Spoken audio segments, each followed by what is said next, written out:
ఇది కేలక్య మంత్ర జపం ఎలాగ చేయాలి అని చెప్తానండి. ఇంకా ఈ మంత్ర జపం గురించి డీటెయిల్గా మీకు ఇది చెప్పింది కాక ఇంకా డీటెయిల్గా కావాలంట నా ఛానల్లో ఉందండి. యూట్యూబ్ ఛానల్లో నేను ఎలాగ చెయ్యాలి దీనికి అనేసి దీని స్టోరీ ఏంటి అలాంటివి నేను మీకు డీటెయిల్గా ఎక్స్ప్లెయిన్ చేసి ఉంటాను. అది చూసి తెలుసుకోండి. ఇప్పుడు ఈ కేలకీయ మంత్ర జపం అన్నది సింపుల్గా ఎలాగ చేయాలి చెప్తాను.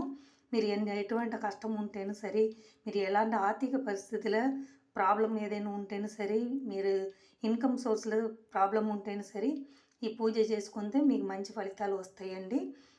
ఈ పూజ విధానం గురించి నేను ఛానల్లో ఉందండి. మా యూట్యూబ్ ఛానల్ బోధివ్యూహం యూట్యూబ్ ఛానల్లో ఉందండి. అది చూసి తెలుసుకోండి. అది కాకుండా ఇది ఏంటంటే తెల్లవారి 4:45 నుంచి 5:15 దాకా ఈ మంత్ర జపం అన్నది చెయ్యాలండి. ఓం కేలకీయ నమో నమః, ఓం కేలకీయ సిద్ధరే నమో నమః, ఓం కేలకీయ సిద్ధరే నమో నమః, ఓం కేలకీయ సిద్ధరే నమో నమః. ఈ మంత్ర జపం కంటిన్యూస్గా చేయాలండి.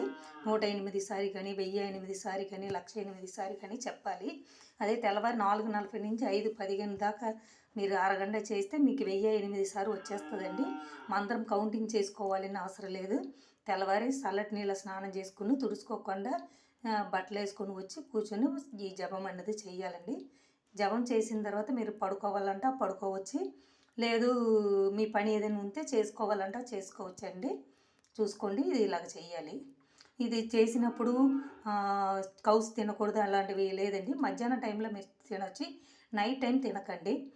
ఎందుకంటే తెల్లవారి పూజకి లెగుస్తారు కాబట్టి నైట్ టైం తినకండి. నైట్ టైం తినండి.